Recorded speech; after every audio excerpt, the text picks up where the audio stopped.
வணக்கம். இன்றைக்கி நம்ம பார்க்க போகிற சமையல் என்னென்னா ஒரு ஸ்வீட் ரெசிபி தான் பார்க்க போகிறோம். தமிழ் புத்தாண்டு ஸ்பெஷலாக ஒரு அப்பம் தான் பார்க்க போகிறோம். இந்த அப்பம் பார்த்திங்கன்னா ரொம்ப ஹெல்த்தியாக இருக்கும். கோதுமையும் சர்க்கரையும் வச்சு இந்த அப்பம் வந்து செஞ்சுருக்கேன். டேஸ்ட்டு நல்லா அட்டகாசமாக இருக்கும். 10 நிமிஷத்தில் இந்த அப்பத்தை வந்து ரெடி பண்ணிடலாம். ஸோ தமிழ் புத்தாண்டு அன்றைக்கி கண்டிப்பாக இதை வந்து செஞ்சு பாருங்கள். டேஸ்ட் நல்லாயிருக்கும். ஸோ வாங்க இந்த சிம்பிளான அப்பம் எப்படி செய்யலாங்கிறத பார்க்கலாம். இப்போ ஒரு மிக்ஸி ஜார் எடுத்துக்கலாம். இதில் வந்து 150 கிராம் அளவுக்கு கோதுமை மாவு சேர்த்துக்கலாம். அதாவது டம்ளர் கணக்கில் சொல்கிறதுனா 1.5 டம்ளர் எடுத்துக்கோங்க. இந்த மாதிரி சின்ன டம்ளரில் நான் வந்து 1.5 டம்ளர் அளவுக்கு கோதுமை மாவு எடுத்திருக்கேன்.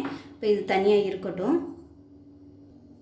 இப்போ ஒரு பவுல் எடுத்துக்கலாம். எந்த டம்ளரில் கோதுமை மாவு எடுத்தோமோ அதே டம்ளரில் 3/4 டம்ளர் அளவுக்கு சர்க்கரை எடுத்துக்கலாம். வெல்லம் எதாக இருந்தாலும் நீங்கள் 3/4 டம்ளர்லேருந்து 1 டம்ளர் வரைக்கும் எடுத்துக்கலாம்.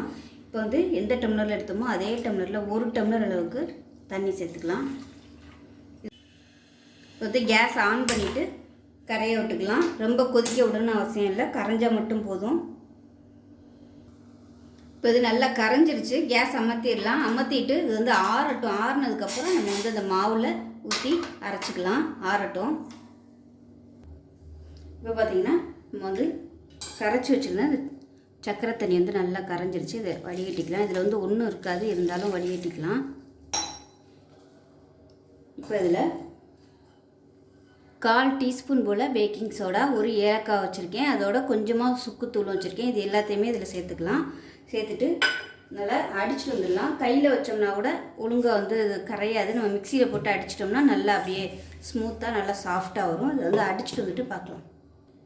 இப்போ பார்த்திங்கன்னா நல்லா கெட்டியாக அரைஞ்சிருக்கு. இது வந்து பத்தாது, அதனால் ஒரு 1/4 டம்ளர் அளவுக்கு தண்ணி சேர்த்துக்கிறேன். தண்ணி சேர்த்துட்டு அரைச்சிக்கலாம். இப்போ பாருங்கள் நல்லா அரைச்சாச்சு. ஒரு பவுல் எடுத்துக்கலாம். இப்போ இந்த பவுல் வந்து இதை சேர்த்துக்கலாம். இந்த அளவுக்கு இருக்கணும். இப்போ இதில் ஒரு சிட்டிகை அளவுக்கு உப்பு சேர்த்துக்கலாம், நைஸ் உப்பு. இதை நல்லா கலந்து விட்டுடலாம். ஸோ இந்த பதத்துக்கு இருக்கணும். கரெக்டாக இருக்குது. ரொம்பவும் கெட்டியாக இல்லை, ரொம்பவும் தண்ணியாக இல்லை. இது வந்து நம்ம உடனே ஊற்றிடலாம். இப்போ எண்ணெய் காய வச்சு நம்ம ஊற்றி எடுத்துக்கலாம். இப்போ பார்த்திங்கன்னா எண்ணெய் நல்லா காஞ்சிருச்சு. நம்ம வந்து ஒன்றுன்னா ஊற்றி எடுத்துக்கலாம்.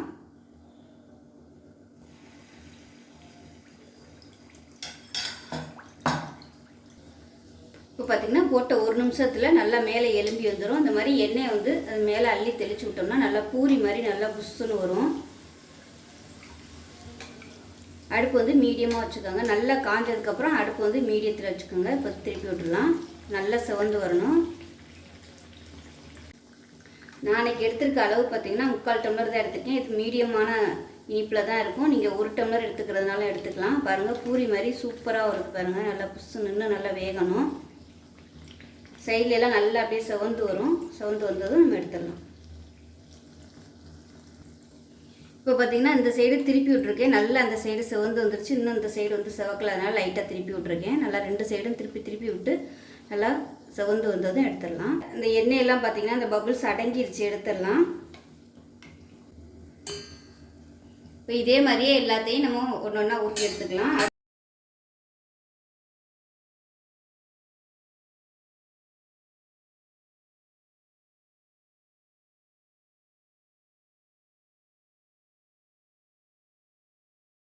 இப்போ பாருங்கள் எல்லாத்தையுமே சுட்டு எடுத்தாச்சு. எல்லாமே ரொம்ப அருமையாக வந்திருக்கு. இந்த தமிழ் புத்தாண்டு அன்னைக்கு இது மாதிரி செஞ்சு பாருங்கள். ரொம்ப ஈஸியாக இருக்கும், ரொம்ப ஹெல்த்தியாகவும் இருக்கும்.